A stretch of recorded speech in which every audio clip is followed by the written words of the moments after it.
Alright guys, so today I'm going to show you how to disassemble a Smith & Wesson revolver. This is a K-frame, older style. It's a 1948 K22. Your coil spring, newer models will be a little bit different, but not a whole lot. And I'll kind of explain that as I go if I remember. So with these disassembly, there's really not a whole lot of specialized tooling that you need. Correct fitting screwdrivers, and then this little guy is helpful but not necessary. Also bench blocks can come in handy at some points. But yeah, so we'll get started. First and foremost, make sure the gun is unloaded. Open up the cylinder, take a look. All right, everything's good. So this is kind of a follow-on my last video where I showed you what I do to initial inspections. This would be a further inspection, I guess. And I already moved the grips because I felt like you didn't really want to see me just unscrew those. But anyway, so now we're going to remove these 4 screws. This is an early version, so it's what they call a 5 screw. Your 5th screw's up here. But if you are worried about putting them back in the wrong place, you can either cut out a little piece of cardboard, and that'll help you, and like poke holes where the screws are in order, so that way you know which direction they are. I just kind of lay them out like that. Or once you get the side plate out, you can just pop them into the respective holes so that you kind of remember where they go. So now we're going to get the side plate off. I have the 4 screws out. If you do this wrong and you start prying, you will damage it. So this is the proper way of doing it. I like to leave the barrel kind of rested on a padded surface, or you can pick it up a little bit, it doesn't matter. Then I put my thumb just right over that side plate, and then you tap back here with the back of a wooden handle. And all it's going to do, so that popped right up. Side plate comes off. Like I said, you can store your screws in there if you want. I'm just going to do that.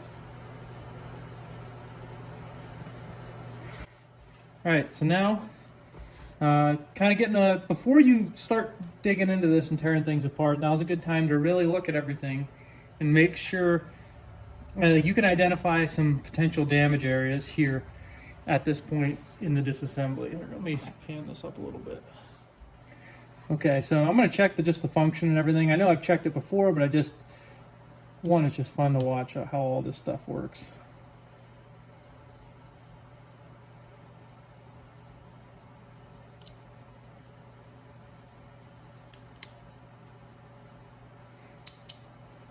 So it's not going to quite work how it should because you don't have that side plate on there. But this safety bar here, which is one of the famous Smith & Wesson, I believe it was a Smith & Wesson design, but it slides up and out of the way. So if the trigger is not fully back, this is in the way and the hammer can't go all the way forward. That's what made these types of revolvers safe to carry one in the chamber. If you choose to, you don't have to, but I prefer it. So now let's get into the actual disassembly of it. For any gun you're disassembling, you really want to focus on taking the main part of the spring pressure out initially. If we were to start popping, we can pop parts out right now if we want, but taking the spring pressure off the mainspring is going to make it a lot easier, and you probably won't damage anything. So first, your safety bar you can pull out. Then right here on the leaf spring style, there'll be a screw up front. Be careful with this screw. That is the most likely to be rusted of any Smith & Wessons because that's where your hand kind of sits. So the salts and sweat and all that can affect that. So you can actually leave that in there if you want. That just pops out. On the coil spring style, what you'll do is pull the hammer back to full cock, and what that'll do is show a little hole in the strut that's inside the coil spring. Find something that fits in that hole, slowly drop the hammer down, and your spring pressure will be captured, and you can pull that out really easily. Okay, so now what we're going to do is remove the hammer, and to do that, we want the trigger to be back. We want the rebound to be all the way back. So we're going to pull this back, and see how the hammer just floats there? And we're just going to pop that right out. All right, easy. So as you're taking out every single part that you take out it's a good habit to get into, is inspecting where that came out, if there's any potential issues. So I don't know if you guys can see it here. Let me see if I can get the light to show. All right, you can kind of see it a little bit. So right here, I see a round scratch. Well, it's not really a scratch. It's not, well, yeah, a little bit down here. It's picking up with my screwdriver tip. But that tells me there's something dragging there, and that's only gonna make things not feel right. And I'm feeling the hammer here. Definitely have a little bit of drag. So a couple options there. I'd have to put the side plate back on and see, but you could always throw a little shim on this side. They make very, like 1,000 shims that can do that. Or I just gotta see, maybe there's a burr.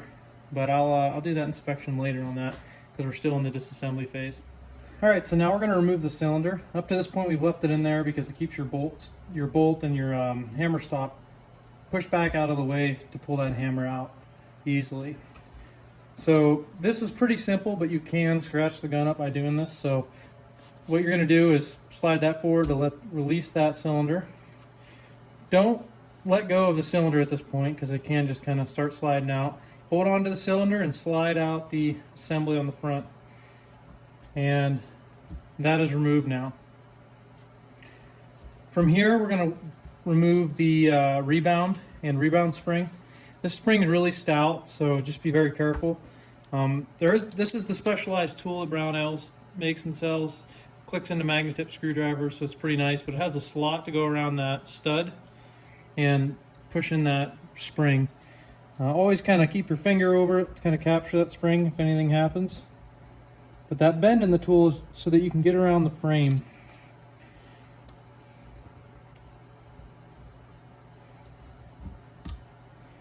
All right, there we go. So the Rebound and Rebound spring are removed. Now we'll focus on the trigger. So for this, on a 5 screw, I have a little bit of tension up front here. So that puts some tension on the cylinder stop, spring tension. It just makes it easier if you remove that. Now I'm going to pull back the hand and just lift it right out of there. And be careful, that hand is under spring pressure and you don't want to lose that. So I'm going to remove this all the way now.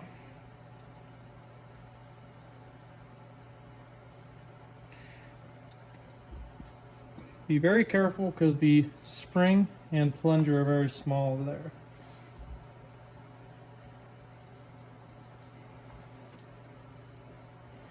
Now that pops right out of there. So I should have said this in the initial inspection video that I did, but that cylinder stop, it's very easy for it to be, or a lot of people used to modify them, and that could be why you have a loose cylinder.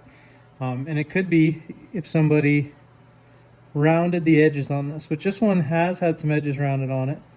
So that could be why my cylinder is a little, not quite that tight. Good news is with these, they're pretty easy to adjust using a file, so you have to have some file skills to be able to do that. Now, we're going to flip this over and remove the thumb latch.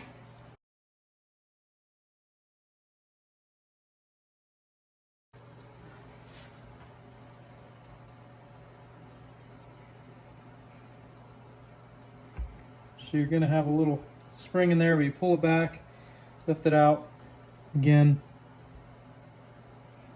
So your plunger and spring, very small, are in the back end of that. I haven't been using it for this, but magnetic trays are super helpful for this kind of stuff. So at this point, your revolver is disassembled. I'm not going to take the barrel off. I'm not going to take this out because that is just not something I would normally take out at this point. On a K22, Kuhnhausen, who I, based on his book, can tell you that he knows a thing or two about these, said to not remove that firing pin unless absolutely necessary. So I'm going to trust his opinion on there and do my best to not just try to satisfy my curiosity by pulling it apart. So I realized I forgot to disassemble one thing, and I'm going to do that now. And that is your cylinder and the assembly there. This can be a little difficult. I might have to make some toolings to do this separate, but let's dig into this.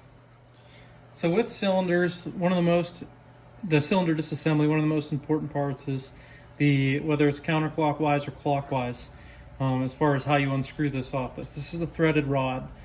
There's an easy way to tell, and if there's a groove milled into the front of this, that means counterclockwise. If there is no groove, you do clockwise. Clockwise is the older style, counterclockwise is the newer style. But anyways, now let's unscrew this. And this Real Avid vise does great for this. Normally, if you don't have this, you definitely want to use some sort of aluminum block that's drilled out for this so it doesn't damage it. But I'm going to tighten this down on here. You're going to leave that extractor in there. And you can actually, I'm going to throw some dummies in there. This is just going to prevent any unnecessary movement in case it starts to misalign. This is probably unnecessary. But some, like if it's not a 22, it might be more beneficial. So now that I have those in there, I'm going to go counterclockwise, or clockwise, sorry, because mine does not have the groove. And spin it in the vise a little tighter. There we go. Now it's coming off. You don't want to crush that rod, and that's why I like using these plastic jaws. So this is going to be under spring pressure, but not a very stout spring. All right. Okay, slide that off. And now I'll grab this whole assembly without dropping it all on the floor. So dumping the dummies out. Now I can pull this extractor assembly out. And all of this spring combination is kind of intimidating. But there's your disassembled cylinder. So I'm going to do pretty thorough cleaning on all this, and then I'll make another video and kind of doing some different inspections once you have it fully cleaned. So you have to be really careful when you are disassembling this, taking this rod out, because it can be stuck and this is easily damaged, and if it gets bent at all, you can run into timing issues, all that kind of stuff. So you have to be very, very, very careful. And if you don't feel comfortable, take it to somebody who is capable and can do it professionally. Thanks for watching. Look forward to seeing you in the next video. Thanks.